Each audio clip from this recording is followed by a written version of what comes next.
আসসালামু আলাইকুম। কী অবস্থা সবার? কেমন আছেন? লাস্ট কয়েকদিন ধরে কিন্তু বেশ গরম পড়েছে। আর এই গরমে অনেকেই অসুস্থ হয়ে যাচ্ছে। আপনারা যতটুক সম্ভব এই গরমে বেশি বেশি সবুজ শাকসবজি খাবেন। আর এই গরমের মধ্যে লাউ কিন্তু খুবই উপকারী একটি সবজি। লাউ খেলে কিন্তু পেট ঠান্ডা থাকে।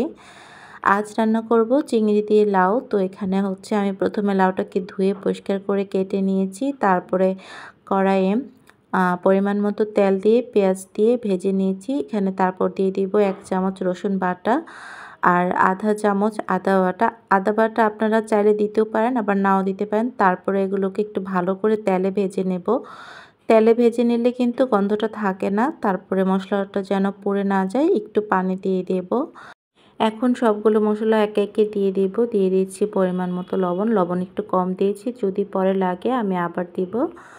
তারপর দিলাম হলুদের গুঁড়া, ধনিয়া গুঁড়া আর মরিচের গুঁড়া। মরিচের গুঁড়াটা এখানে আপনারা আপনাদের পছন্দের মতো দিবেন। তারপর মশলাগুলো যখন একটু ভালো করে কষানো হয়ে যাবে, তেল উঠে যাবে, এখানে দিয়ে দিব বেছে রাখা চিংড়ি মাছগুলো। চিংড়িগুলোকে আমি আগে থেকে বেছে সুন্দর করে ধুয়ে পরিষ্কার করে রেখেছিলাম। চিংড়ি মাছগুলোকে মশলার মধ্যে কিছুক্ষণ কষাবো তেলের মধ্যে। তারপর একটু পানি অ্যাড করব যেন ভালো করে মাছটা সিদ্ধ হয়ে যায়। চিংড়ি মাছ রান্না করতে বা সিদ্ধ হতে কিন্তু খুব বেশি একটা সময় লাগে না। 2 মিনিট জাল দেওয়ার পরেই কিন্তু আমার মাছটা হয়ে গিয়েছে। পানিটাও শুকিয়ে গিয়েছে। এখন দিয়ে দিচ্ছি লাউগুলো। লাউটাও একটু কচিই ছিল, খুব বেশি একটা সময় লাগেনি লাউটা সিদ্ধ হতে।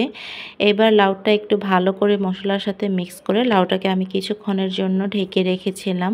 5 থেকে 6 মিনিট ঢেকে রেখেছিলাম। তারপরে ঢাকনা উঠিয়ে এখন আমি লাউটাকে একটু উল্টে পাল্টে দিচ্ছি ভালো করে, যেন প্রত্যেকটা কিউব খুব সুন্দর করে সিদ্ধ হয়ে যায়।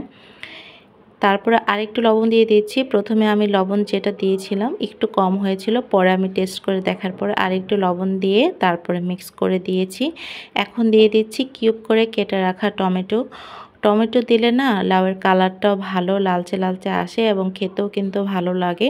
আপনারা না চাইলে দিবেন না, এটা আপনাদের ইচ্ছা। তারপরে আমি এখানে একটু ঝোলের জন্য পানি অ্যাড করে দিলাম। এবার চলে এসেছে কিন্তু আমার মেইন মশলা আজকের। এটা হচ্ছে শাক বাটা। এটা বিক্রমপুরের একটা ঐতিহ্যবাহী খাবার। লাউ বা অন্যান্য তরকারিতে এই শাক বাটাটা বিক্রমপুরের মানুষজন খুব খায়। আর এটা হচ্ছে পেঁয়াজ, রসুন আর জিরা একসাথে ভেজে তারপরে এটা বেটে তারপরে যে কোনো তরকারিতে বিক্রমপুরের মানুষজন খায়। আর এইটা দিলে না লাউয়ের মধ্যে খুব সুন্দর একটা ফ্লেভার আসে। যাই হোক, তারপরে কাঁচামরিচ, ধনেপাতা সব কিছু দিয়ে আরেকটু জাল দিয়ে আমার লাউ রান্না হয়ে গেল। মাশাআল্লাহ, লাউটা খেতে কিন্তু অনেক ভালো হয়েছিল।